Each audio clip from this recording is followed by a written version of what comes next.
What is up, everybody? Eddie Barco here, and welcome to the Nebula Music Podcast, a show where I explore the musician mindset by talking to some of today's most exciting musicians, and basically anyone who's doing something really cool in the music industry. I want to talk to all of them and really try to understand their mindset and approach to music, and today is no exception because I have the very talented Henson of Polyphia joining me on this show. And let me tell you something, I am very excited for this interview because it's definitely not like one that I've done before. Most of the time, I try and focus on understanding how someone stays inspired and how someone stays motivated. And while Henson did an amazing job of explaining his mindset and how he stays motivated, we had a very fun conversation about a lot of other things. And definitely the thing that stood out to me the most about Tim is how unapologetic he is about his personality and how he owns what he believes in it. And I think that's absolutely amazing. I'm really excited to share this interview with you guys. Now, at the end of the episode, if you like what you heard, definitely consider subscribing because I do this every week. As much as I possibly can, I try to bring on the best musicians on this show to really understand their mindset. But let's not waste any more time. Let's dive right in.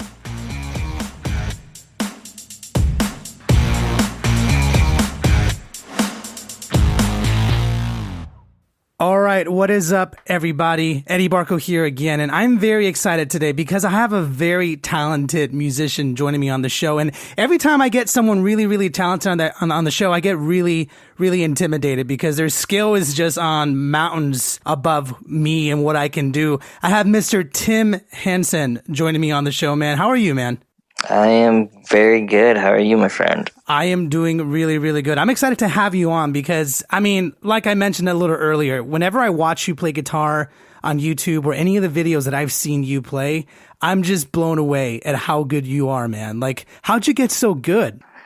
I'm actually pretty terrible in comparison to like the caliber of people that we play with. I think we're actually one of the worst bands. Why do you but say it's that? Sick because because we actually are just fucking awful.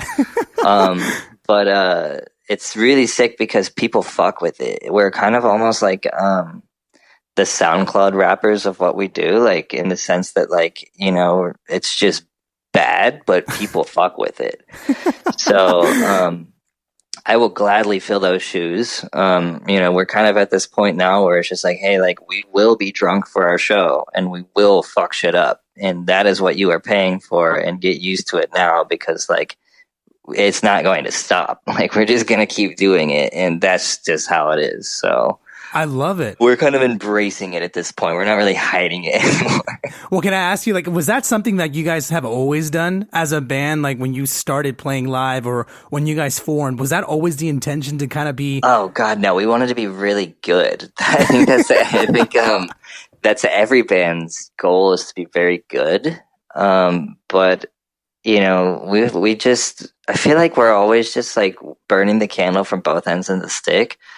And just like always, I don't know, there's just too much shit going on all the time. So like when it comes to the actual performance, which is the most important part of being in a band, you know, we're just making do with what we can. And, we've found that it's better to stress less about it.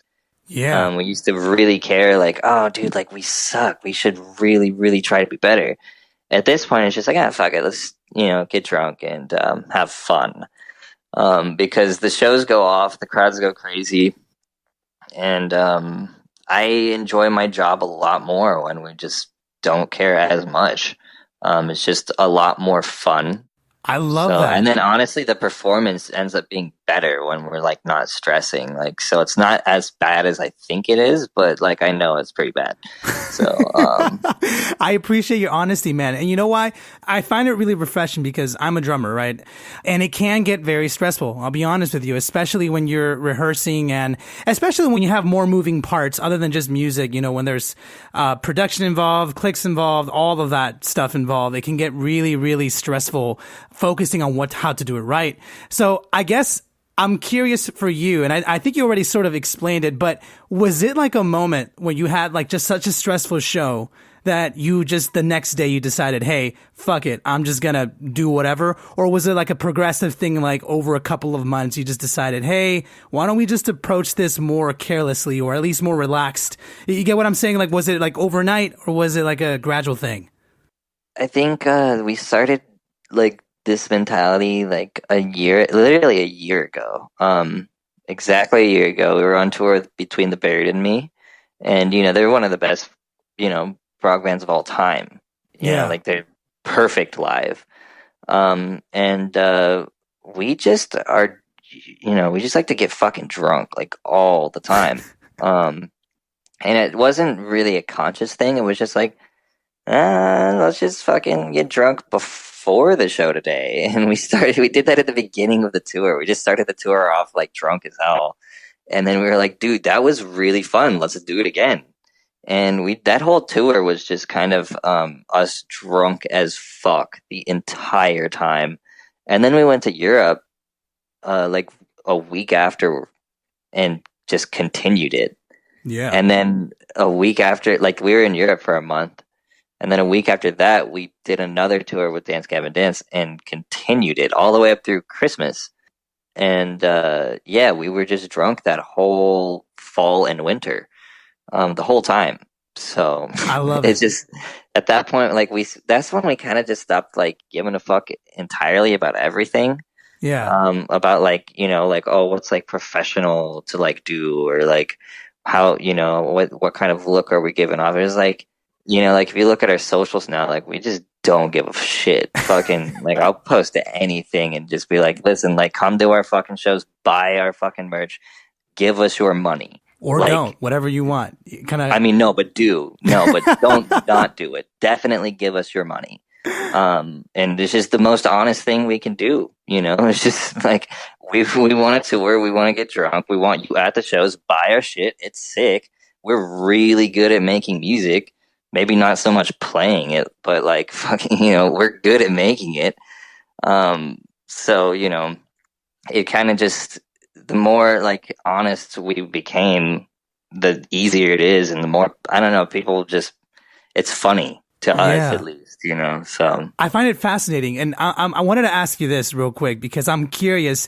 Do you feel like that whole I don't want to call it careless because it's not. It's just you just being more relaxed, in my opinion, with your approach to music. Do you feel like it's very beneficial in the style of music that you're in? And I mean, because when I think of like the pop scene, for example, which I'm part of, everything is super planned out. I mean, to the last drop, everything regarding the artist, the image, the performance, all that, for the most part is planned out. Do you feel like that, approach to music, kind of just like, hey, we're honest, come to our show, buy our shit, watch us have fun on stage. Is that unique to your style of music, or do you feel like other styles could benefit from that, if that makes sense? We're really like it's unique in our shit because no one else does that. And they're, they have their own way of doing things, I guess, but we're really kind of just taking a note from the rappers. Cause, good point. Cause we have like a whole team that like does our shit for us and fucking like, it's their job to do that. It's not fucking our job. Our job is to make music. Right. Play it, like literally that is it. And it is their job to do all the other bullshit, which I could not give a fuck about, or don't even like put it on my plate because I don't care. So they handle all the organization shit and it gets done. And then, like all the rappers like just don't give a fuck about anything. And they have a team that does their shit. So really we just took a note from the rappers because they're fucking hilarious. And like, I just love how just honest they are, so yeah, that's kind of where it all comes from. It's like, cause they're like the real rock stars, Yeah. At least the ones from like that we recognize, like the 80s style rock stars that used to not give a fuck and rock and roll. That was like the last time we had rock stars, because the rock stars today, like Dave Grohl is fucking like the biggest rock star we have, and fucking he's just he's not like out there fucking not giving a fuck, like he's very much giving a fuck. And then we got Lil Pump, who really doesn't give a shit about fucking anything. Knocking over tables in his green room and just like, it's hard as shit. I really fuck with it. So that's some real rock star shit. And I'm about it. So, Dude, that's badass. How many tables have you knocked down? I'm curious. none yet, but we were actually going to start this challenge, called the Fuck Shit Up Challenge. And it was going to start with me, you know, listening to like our new single and eating a bowl of cereal. And then when the shit drops, like I'm just talking about how much I love cereal so much, like while it's building up or whatever. And then when it drops, I fucking like grab the bowl of cereal and just toss it at the wall behind me and then scream new levels, new devils, 10-12, bitch. And then just encourage people to like break shit. Huh. And then the end of the challenge was going to be us smashing guitars because we just have entirely too many because they just keep sending them to us. And so what the fuck are we going to do with all these? Yeah, but I think we'll probably break a lot of guitars because we just have too many. So, Dude, I love it. There's something about your approach to music and the way you're about the just breaking guitars and everything that I find very appealing. And I want to explore that a little bit further if I get the chance. But Tim, I want to know a little bit more about you, just because I know that, you know, some of my fans are going to be introduced to you, but I'm sure that a lot of your fans are probably going to want to know more about you. And I just want to sort of randomly, very shamelessly transition into that. Just be like, hey, Tim, I personally want to know more about you, like your upbringing, how this whole music thing came to be. How did you start with music and all that? So my mom is Chinese, and I don't know if any of the listeners are Asian or have Asian parents, but that's a whole thing. An Asian mom is really tough, and she had me playing violin since I was 3, and I was forced to play violin every day, like practice 2 hours a day for my entire childhood. And I fucking hated it. It was torture. I fucking hated it. Like what 5-year-old like is in an orchestra? You know what I mean? Like, Man. And so by the time that I was 10, my dad just, I don't know, brought out a guitar from his office. I had no idea he played guitar. He's been playing guitar his entire life and just didn't play for the first 10 years of my life. Never brought it out in public with you? Yeah. I had no fucking idea. Wow. And when I was 10, he brought out a guitar and started playing it. And I was so fascinated by it. And I was like, let me try it. Because I thought I had 7 years of violin under my belt at this time. And I thought I'd be good. I was not good at all. And because of that, I was just like, yo, like, I want to learn guitar. I think I could get good at it. Plus, it was like a way cooler instrument as opposed to like a violin, because like I was about to go into middle school and I just started skateboarding and violin was not cool. Can you imagine that combo though of a violin skateboarder? That would be interesting to see. Yeah. That's what I was doing at the time, but I didn't like that look. Right. So I switched to guitar, but I still had to play violin. I was still playing violin up until I was 18, but I started learning guitar, and my dad taught me, the basics, like some chords and etc. And then he got me into Black Sabbath, and that was like the first like guitar shit I was ever learning was like Iron Man, on some like real dad shit. And then then he showed me Jimi Hendrix, and I was like, holy fuck, I love Hendrix. So I was just like the biggest Hendrix fanboy, like for like, my early on guitar playing. But yeah, and then, in middle school, I like got into fucking like Screamo and shit, and like Chiodos and etc. And then like a year later, like in 8th grade, I got into like the hard shit, like Job 4 Cowboy and fucking Black Dahlia and Whitechapel and I guess like deathcore, I guess. Yeah. And I was like really into that. And in high school, I just really liked death metal a lot. And I was going to ask real quick, what got you into death metal? That's actually something I always get fascinated by, because I think when you're in high school, right, there are very specific ways that you go in terms of what you like about music, right? Specific kids go in specific routes. But I find that the metal scene, deathcore scene, and all that has a very large audience, especially when you're that age. You know what I mean? And what I've always been curious about, because I didn't go that route, but I had tons of friends that did. I'm curious, like, what about deathcore was it that attracted you? I mean, it's just like the hard shit. Like when you're that age, you just want to be like a fucking angsty teen, and it's just hard as fuck. You know, it's hard and heavy. Yeah. Which, you know, to this day, like right now, the kids, I don't think they're fucking into death metal. What they are into is the hard ass SoundCloud rap, which is the same shit. It's like, yeah, you know, when X started screaming over beats and stuff, it was just like, yo, like that's hard as fuck. And like now we've got like Rico Nasty and fucking like all sorts of like super hard shit in rap. And like I'm definitely about that. I think that's awesome, and just like pushing the culture forward and etc. Like combining those two genres, not necessarily death metal and rap, but like, you know, hard shit and rap. Right. But yeah, I mean, it's just like an angsty thing, I guess. But yeah, and then in high school, we started Polyphia, and then here we are today. So. How long have you had Polyphia running? Like it's been about what, 5-6 years or so? We've been touring for like 4 or 5 years, but it technically started when I was in 11th grade in 2011. Yeah, I mean, we were like a band in high school that like didn't do anything, you know. and then out of high school, like my parents were like, "You need to fucking go to school."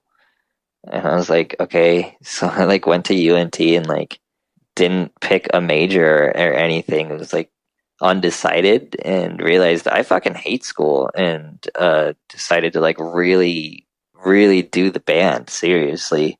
And so I just like lied to my parents and told them I was in school. Oh, no way. When I wasn't, and I dropped out. And then I dropped out so I could get a job, and I was like graphic designing at the time. And like I learned graphic design and then quit that first job because it was kind of like a fucking like bullshit job. It was like at a t-shirt printing place. We were like printing our own shirts at this t-shirt place that we worked at. Yeah. And I learned graphic design there, and like got good enough to get an actual job at a design firm when I was 19. And I worked there for 6 months, like on a salary and on the 9 to 5 shit. And that was some like, oh my God, I hate my life and I want to fucking kill myself. Yeah. So I quit that, and told I just lied to my parents. I was like, yeah, I'm working and I'm in school.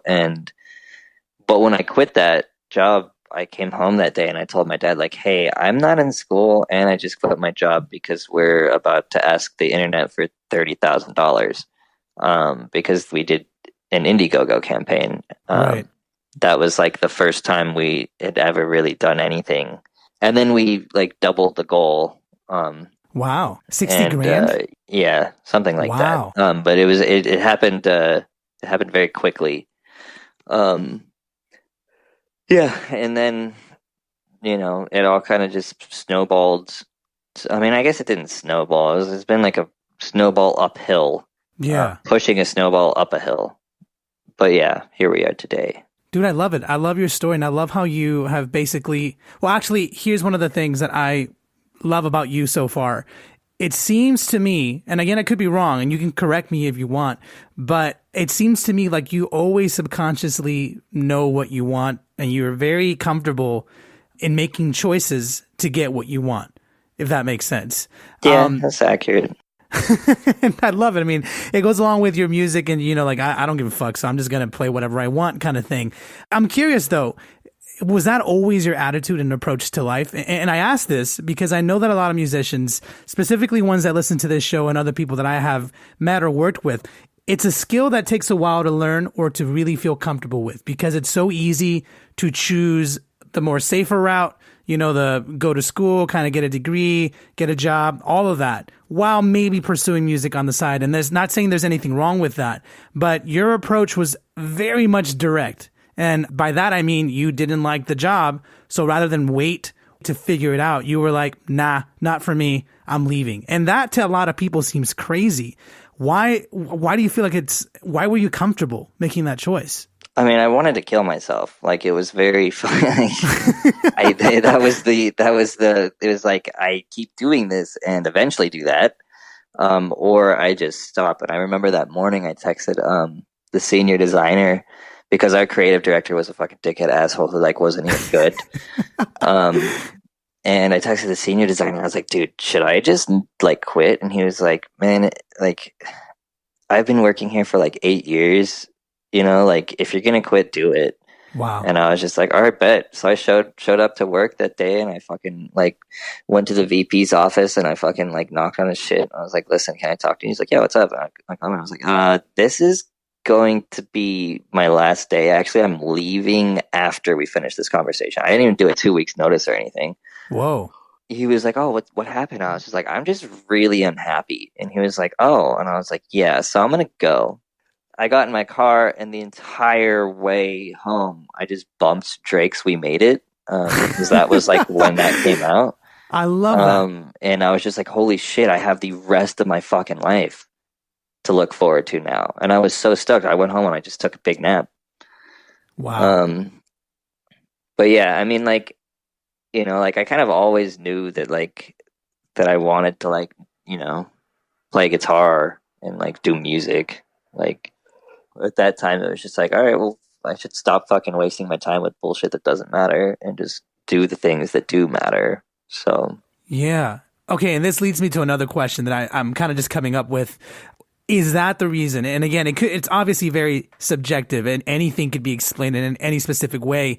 But do you feel like that's the reason why your band has been successful in the way it's been successful? And I say this because there is thousands and thousands of stories that I have heard personally from people, specifically musicians, who, you know, do the same thing, sort of one day just get fed up with everything, quit their job. And, you know, unfortunately, nothing works out right away. For you, it seemed like obviously it didn't happen overnight, but it happened relatively quickly after you decided that this is what you didn't want to do. This other thing is what you wanted to do. Do you think that attitude contributes to why Polyphia has done so well? I mean, yeah, the attitude for sure. But at the time when I had quit, like we were still like, we had, you know, like I was doing the band and all this shit. Like it wasn't like we just like started or something at that point in time. It was like well it was in high school, on its way. Yeah, I mean, it was like well on its way to like, all right, well, you know, fuck this shit. I'm out because I've got much more promising things over here. So yeah, I mean, but definitely the attitude and you know, I just like, I remember like telling them at work, like, yo, like I want to be fucking like doing important shit, and they were just like, get back to work. Like, yeah, you know, I love that shit, dude. I love that you just stuck to your guns. You know what I mean? Like it's hard to do that. And I'm always fascinated when someone like you at a relatively young age has the guts to basically go after that and be like, hey, you know, I already have this thing going for me, and why not just go all in? You know what I mean? Like that always does boggle my mind why so many of us, and I always include myself in that too, because I've had my moments too of doubt and stuff in the past, how we will always make an excuse as to why not to go all in into something. And I'm reminded by your story, that dude who you called, who I think was your manager, your supervisor, I believe, who you texted, and he was just like, dude, I've been here for a long time. And you get that cold feet over time. You know what I mean? Like you just don't want to do anything if you don't just fucking jump in and do something. Yeah, I've always thought that like that there's like, what the fuck is the point in having a plan B? Just do the plan A. Like that's it. So like there's nothing else to like talk about. Like they just do it. You know, there really hasn't ever been like any other like option. Good. I'm glad that that's the way you viewed your musical approach. So you did this Indiegogo campaign, right? You raised your money, and that was for an album, or what was that for? That was for our first record.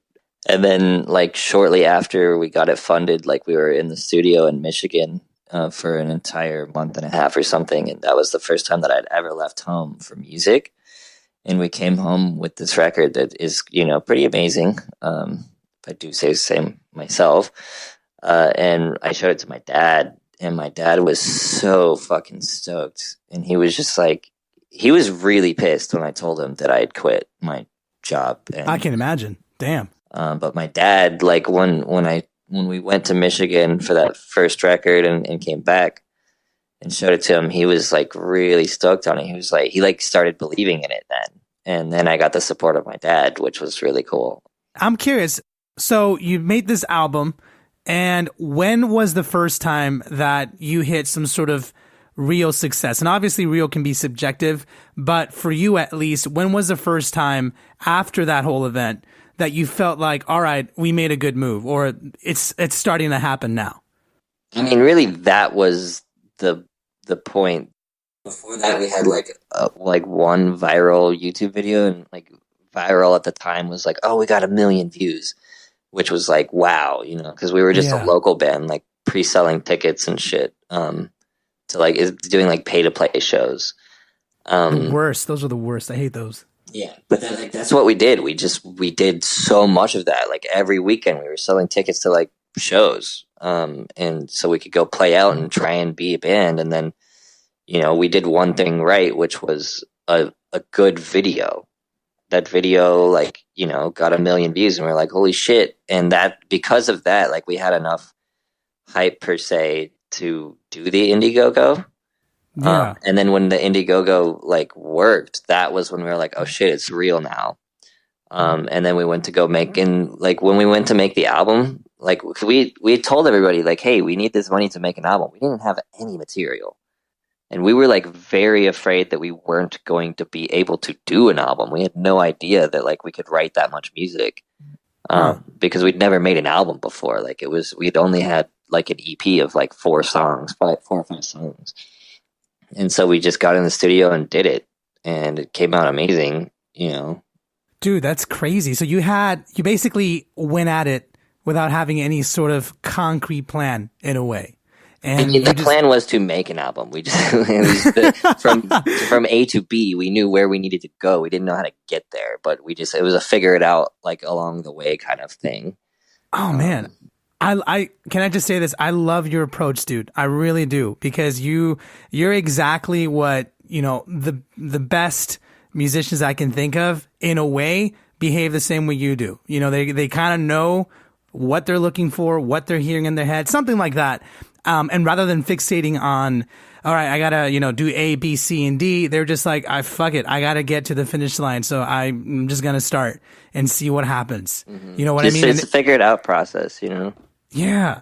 And so, okay. So then you made this fucking great album.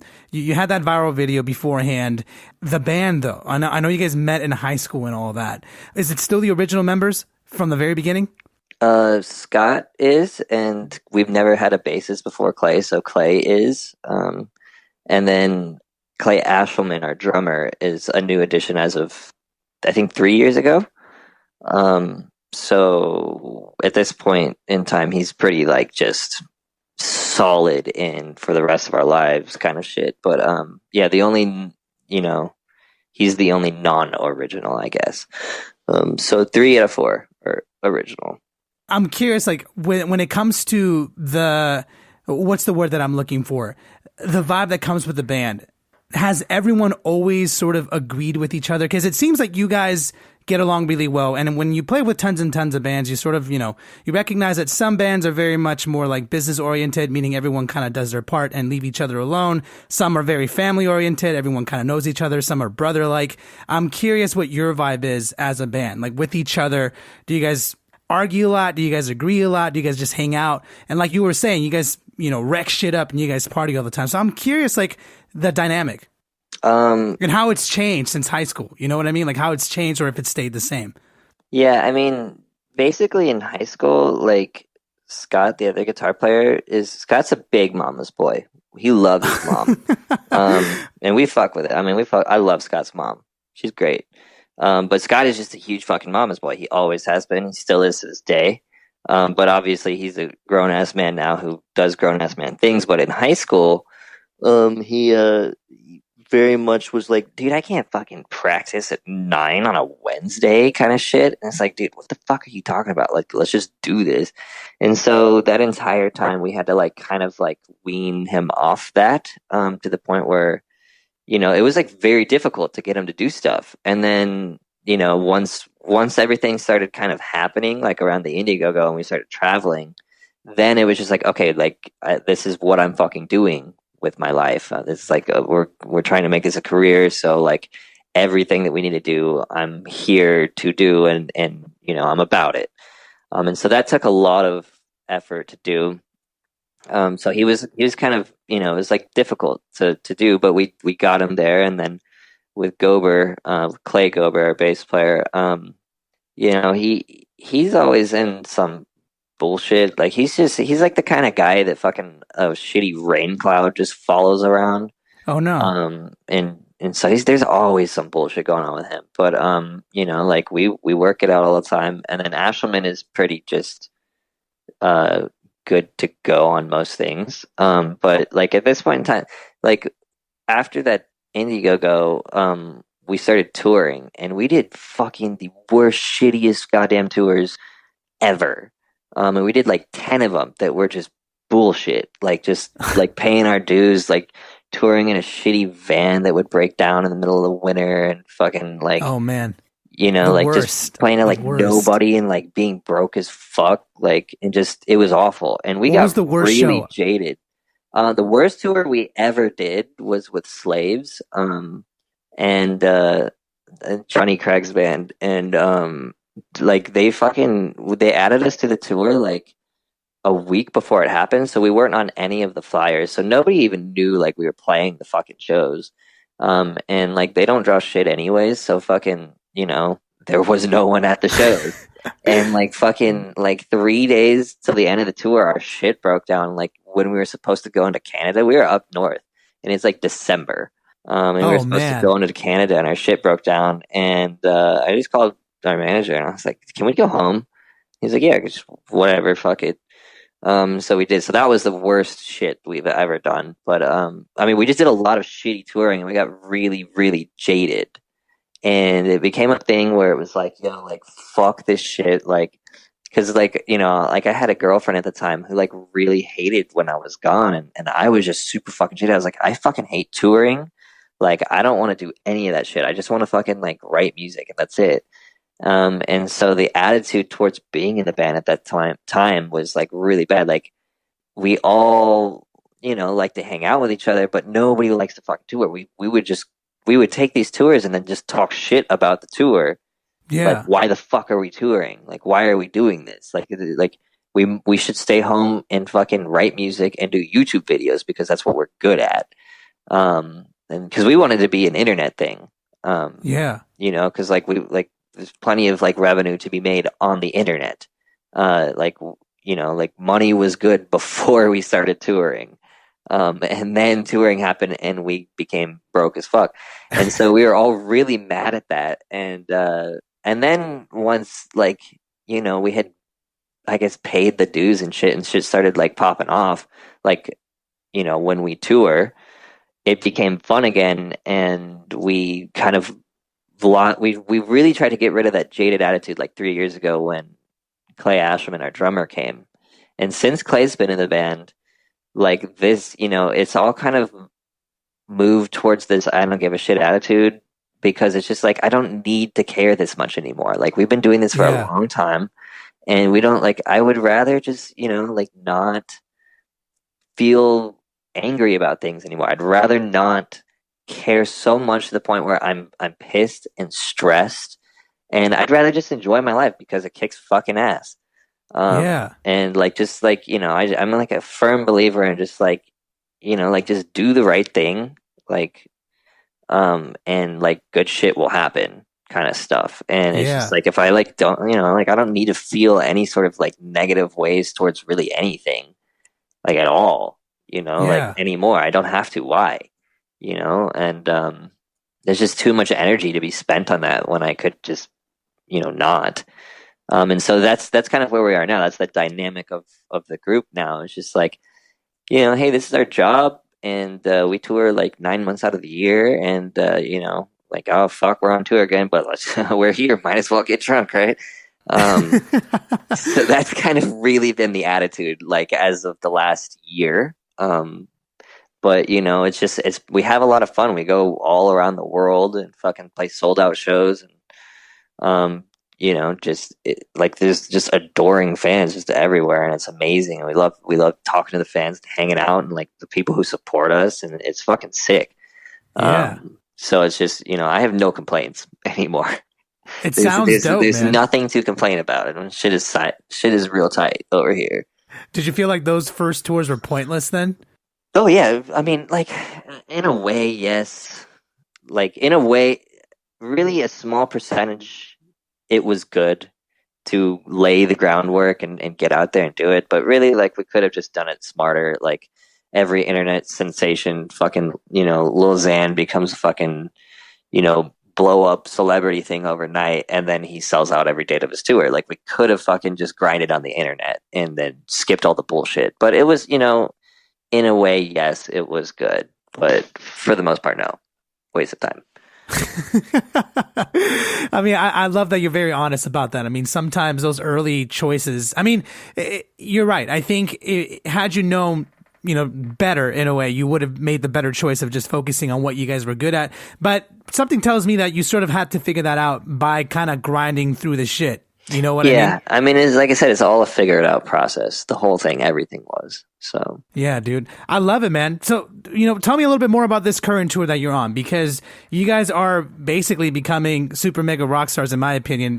Rock stars that don't give a shit and that are just living life and having fun with everything that you guys are doing. You guys are constantly releasing really cool music, and you have a new album out that came out this year. So I'm curious about, this new album, like what the inspiration was behind it, or if maybe like the way you approach music has changed over time. So I'm curious, this new album you guys are promoting, what was the inspiration behind it? yeah, it's the album's fucking amazing. It's definitely the best shit we've ever made. It's definitely the best shit that exists. Um, we it's really good. We worked with a lot of hip hop producers. I live in LA now. And Nice. like I just do a lot of session work and shit for like hip hop and stuff. And like all my friends are like, fucking big name hip hop producers and shit, and fucking. So we just had them on our instrumental record, and we made some dope shit. And basically, like, it's like really trap hip hop inspired, where Yeah. like I'll write a riff and then give it to like 10 different producers and see what they all want to do with it. And then like they send it back, and so me and Scott like finish the guitars and kind of pick and choose from the stems of 10 different producers and kind of Frankenstein a really cool part together, and then give it to the Clays, their rhythm section. And then they kind of, take these like really intricate hip hop beats and play it on real drums and real bass. Huh. And obviously add like the flair of a real musician to it. And like, edit parts here and there to make it work. And then the production is just insane. So like that's kind of this record. And then obviously we've got like a bunch of like really sick features. And on this record we have our first vocal feature. Oh, no way. Yeah, Kuko is the vocal feature. And I don't know if any of your listeners are familiar with him, but they will be very soon, because my homie Kuko is like about to blow the fuck up. Do you know Billie Eilish? No, I don't actually, not personally. She is a huge hype name right now. Do you know Khalid? Yeah, of course. Okay, so like Billy, Khalid, and Kuko all do shit together, and like it's just really on some fucking radio shit. And Kuko's just about to be on the radio, like just everywhere here in the next year. Dude, I love it. Just like dude's blowing up worldwide, like on some fucking Drake shit. So he's the only vocal feature we've ever had, and that's on this record. So it's definitely a cool vibe of a record. What made you want to include that vocal feature? If you've never had it before and this is the first time, I'm curious, like what made you want to do that? I mean, we've always wanted to do vocals, like work with vocalists. It's just like I don't want like some fucking teeny weeny bullshit singer on our shit. And it was just like, if we're gonna do this, like we need like somebody who's like actually famous. Yeah.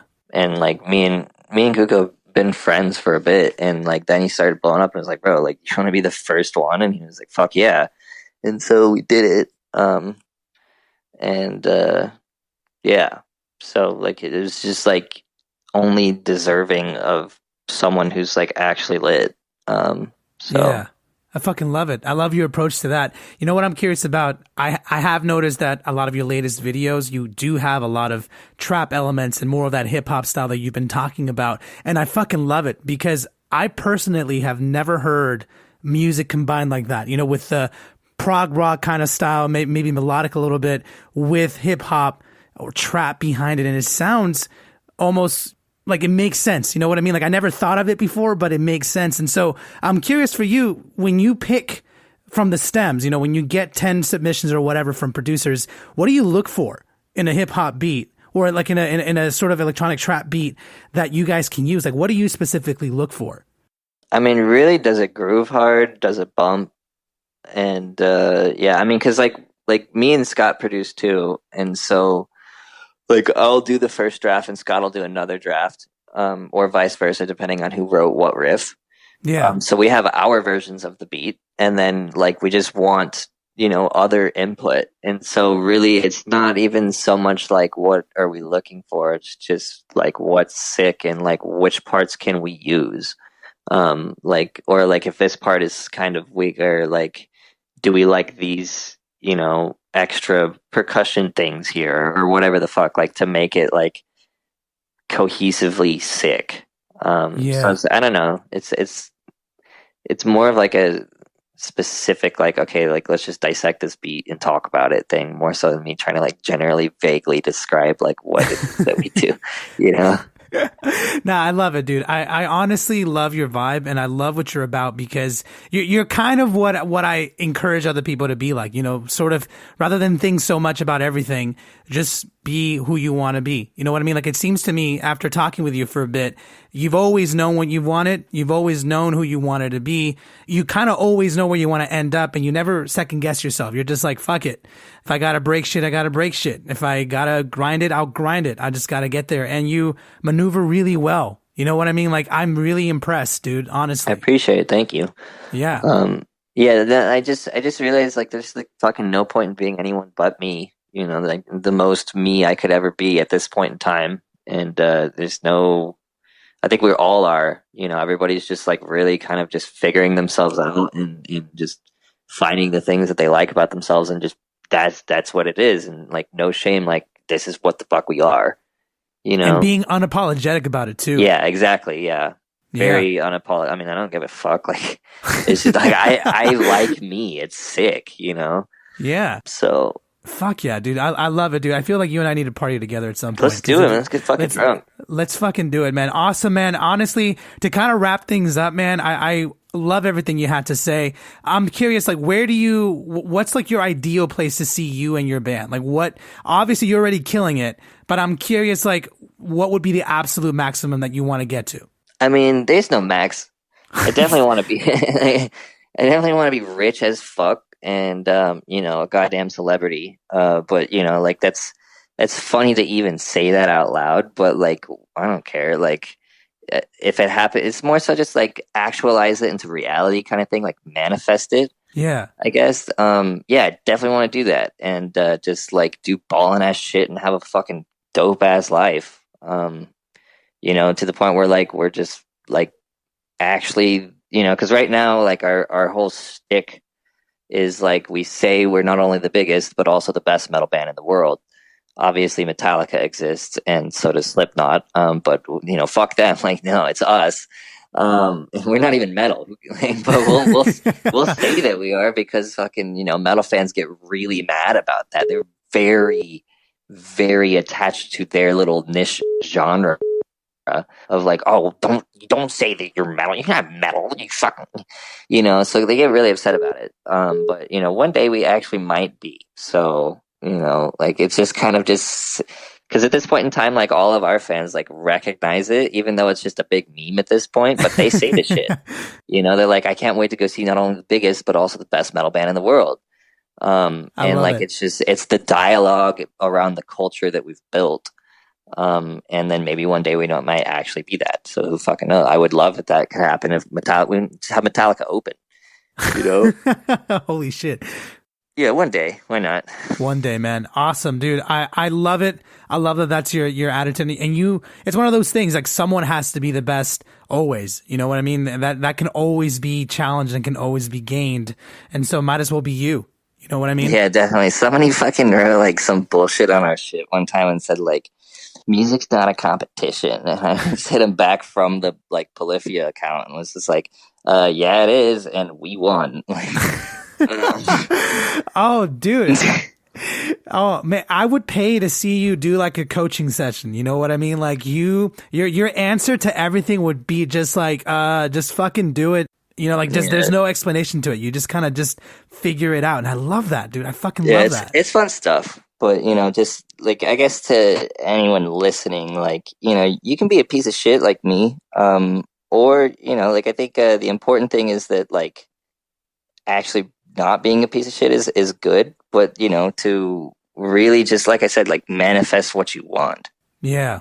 You know what I mean? Like, figure out what you want and manifest it. And, like, don't, you know, like you said, be unapologetic about it. Unapologetic. Yep. Because, like, you know, fuck doing anything that, like, you don't want to do. Yeah. You know? I agree. 100%, dude. Well, thank you so much, man. I think you're honestly super entertaining. And I mean it though. I'm like, want to party with this guy and I want to learn from you, dude, because you're insane at what you do. And honestly, I'm really looking forward to seeing all the stuff that you've got going on. And if someone wants to find your band, obviously we've talked about Polyphia a lot, and I'm sure if you just Google it, you know, and you'll be the top result. But, you know, obviously formalities are formalities. Where can people find your stuff, dude?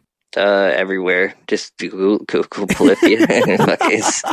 it's just, you know, like Polyphia is not a real word. You know what I mean? We're the only, like, our SEO is wonderful. Fucking, you can't search Polyphia and the only thing that shows up is Polyphia. So, you know, just all you gotta do is Google it. And Facebook, Twitter, and Instagram, and Apple Music, and Spotify, and all that bullshit, and, you know, the internet. Dude, secretly brilliant. Find a word that no one has, that's never been used before.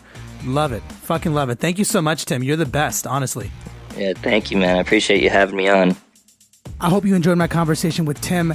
I know that I definitely did. And as I said at the beginning of the episode, I love Tim's mentality. I love that he knows what he wants, and he doesn't apologize for what he wants. And I think it's very apparent in this conversation. As I mentioned before, it's very different from some of my other interviews. If you've been around this show for a little while, I think you'll get that vibe right off the back. It's not the same as before, but I think it's very necessary for us to hear people like Tim, people who know what they want and they're unapologetic about it. And look, maybe you act differently. Maybe you want different things, but I think the important takeaway from this episode, if you're trying to start a band, if you're doing your music thing, maybe you already have some momentum and you're taking it to that next level, I want to definitely nail it in that it's important to always remain true to who you are and what you want. You know, I'm definitely someone who loves to have a plan, but there have been so many times in my career and my path where I've had to throw away the plan and just figure things out and remind myself of what I want and just go after it. And I think Tim did a great job of reminding me that. And I want to go ahead and extend that to you, the listener, to remind yourself, hey, it's okay to have all these plans. It's okay to go about your life whichever way you want, but don't apologize for it. Be who you want to be and go after what you want. So as I mentioned before, if you enjoyed this interview, definitely consider subscribing. I do this every week. I bring on the coolest musicians that I can find so I can explore their mindset and hopefully inspire you to do the same.